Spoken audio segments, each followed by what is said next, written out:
because some of the manure from some animals get eaten by other animals. If it's not being eaten, there's something we can do with it. So it's just, as we talk about all the things we're doing, it's just sort of nice to know this is the theme that you'll see running all the time. It's one of the things that, as a discussion, if you have ideas, no matter how crazy they seem, we want to hear them. You know, if there's something here that we're not using, and maybe we're only using it in one way or two ways, maybe we can get 3, maybe we can get 4. You know, we're really... And we can be convinced of anything. You asked about like steam power before, and if you can convince me that it's worthwhile doing, we're always open to change things. So, because what we find a lot of times is like we visit something, we say, nah, we don't want to do that, and then 2 months later we're doing that thing instead of the other ones that we did. So, just we're constantly re-looking at what we've done and does this make sense again? Because it made sense 2 months ago and it doesn't now. Question.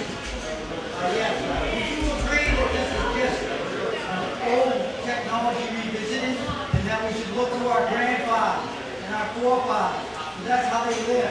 Oh, you need to go back to the future and our future.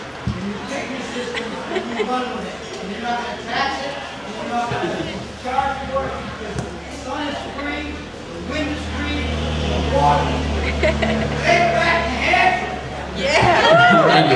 You're touching on one of the lessons learned that we would have got to, but since you've anticipated it, it's that for us, a lot of what looks like discovery is rediscovery. We're constantly skipping back a generation to before cheap oil and saying, you know, people used to live without electricity. They didn't just not eat in the winter. They must have stored their food somehow. How do they do it, right? We were talking to somebody today about, you know, goat's milk and allowing it to ferment with no electricity, no heat, no nothing. It's like, yeah, people live in the desert. They don't have electricity. They don't have, you know, they don't refrigerate things. They must have been able to do this. So for us, a lot of discovery is rediscovery and going back to what our grandparents and great-grandparents were doing and saying, oh yeah, that still works. It was, you know, we had a nice party for a while where everything was cheap and we could run it on oil, but all that stuff that used to work still works. And like we're talking about with using things with as many purposes as possible, yes, we want to use all the natural stuff, not take advantage of it, not create or change it, but use it and keep it going in that cycle. So absolutely use the water, use the sun, use all this stuff. As many ways as you can.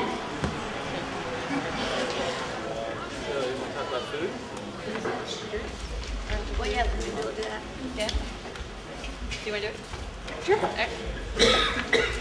Okay, so here's some of our animals and what we put into them and what we get out of them. So as examples of what we're doing right now. So these are emus. They're like ostriches. A lot of people think, oh yeah, llamas, alpacas. No, they're like ostriches. Okay, so they're emus, and they're pretty huge. They're like 6 feet tall. They're hardy. And they're really hardy. Even though they're from Australia, they will survive winter with like the flimsiest little shelter. It's amazing. It rains, it pours, it snows. They're out running around. They love it. But yeah, so we feed them grain right now, but we're looking into other ways to feed them. We do give them some scraps from restaurants and things like that. And what we get out of them is meat, really healthy meat. They do lay eggs, although we'd like to get more emus and have more meat and oil, so we usually don't get those. And you can use like 95, the number might be wrong, but it's something really high. Use 95% of their body. So a lot of animals, you can't use like all of it. Like pigs, there's a lot of waste, for example, for most butchers, but with emus, you can use the leather, you can use the beaks, the feet. And you get oil, which is really, really good stuff. It's really good for burn victims, for arthritis, all that kind of stuff. So when you process it, you get all those things out of it, which is great. And our emus are only almost 2 years old, so they're not laying eggs. They're not having babies yet, so we'll get there soon. And then we have oxen. Here's our little oxen right here.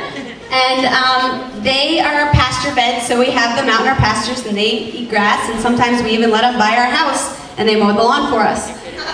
In the winter, unfortunately, we can't do that, so we get hay for them. But we often make a deal with the guy we get hay from, Farmer Brown, and get to trade and barter with him too. And then we get work out of them and manure out of them, and we talked about that already. So then we have rabbits, and we just got rabbits, and our female is pregnant and maybe having babies right now. But it's our first pair of breeding rabbits, and we feed them grain right now. Again, all the grain that we feed our animals, we're really looking to make our own. Grain is one of the harder things to produce yourself. You do need a lot of space and money and whatever for it. So right now we do buy it. And they also, like we said, move them around, and you can pasture move your rabbits and have them follow the chickens, the oxen, etc., etc., etc. And they will forage as well. And what we get out of them is meat for more rabbits. And they breed like rabbits, so you get a lot. And then we have Turkeys. Just chickens, turkeys, ducks. Oh, chickens, turkeys, and ducks, right? So our game birds and our poultry. So we feed them grain, but we also just started doing pastured poultry. And Joel Salatin is a guy that does a lot of this pastured poultry, so we got a lot of those ideas from his books. So we got 50 meat birds, chickens, and boy do they grow them for meat. They're like huge. But they're right now in a big mobile pen that has half shelter and half open, and they love it.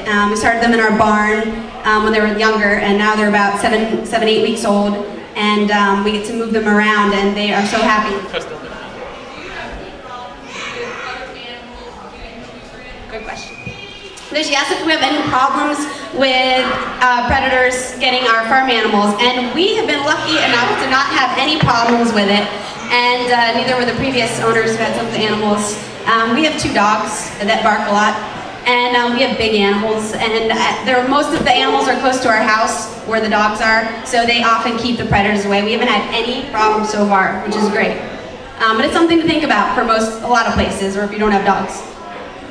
So what were you saying before? Oh, it cuts down on feed a lot when you have pastured poultry, okay, because they forage. It cuts out about 30% of the feed for meat birds and about 50% for layers. The reason for that is because the meat birds are too stupid to be good foragers, so it's like bred out of them. But like we got the meat birds and the layers at the same time, and the meat birds are like 6 times the size. In 8 weeks, you go from a chick to a full-grown chicken. It's really weird. So they can, yeah. Yeah, our meat birds, and I'm not sure we're going to go with the same variety again. We might just do a more regular bird, because these ones, they're bred for meat. They look like meat. They look like meat with barely any feathers. It's crazy. They don't have any feathers either.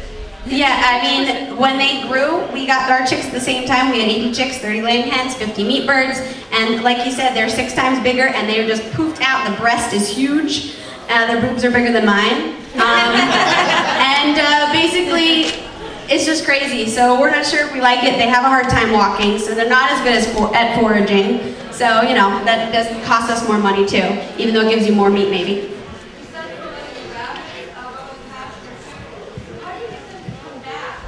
Good question. So there's free range, and there's a lot of terms in farming that you may hear. Oh, free range eggs, that's wonderful. Well, I'll get back to that. But when we say pasture, most of ours are contained in a cage, but it's open, and they usually get in the ground. And it's something we can move. And it's something you can move. It's mobile. So a lot of people have chicken tractors, and with those ones, I think frequently the chickens go out and they're totally free, not even in a cage at all, and then they come back at night, which our chickens do that are in our coop, the chickens we started with. The rabbits we have in a cage that is perfect size for them. They don't do much. Rabbits just kind of sit there. They're cute and everything, but they don't need much space. And we move them around, and they're on the grass, and they can pick at it, and they will go through, I think, chicken poop as well, right? No, other way around. Yeah. Chickens go through the rabbit poop. Other way around. And that's why rabbits are above the chickens in this picture. That is. So yeah, here we have the oxen to the chickens, the rabbits to the chickens, right? Chickens to pigs, and pigs to worms. So. Any other questions about the poultry? We just got ducks and turkeys. So we're just getting started with them, but yeah, we keep getting more and more animals. We're getting there. Yes.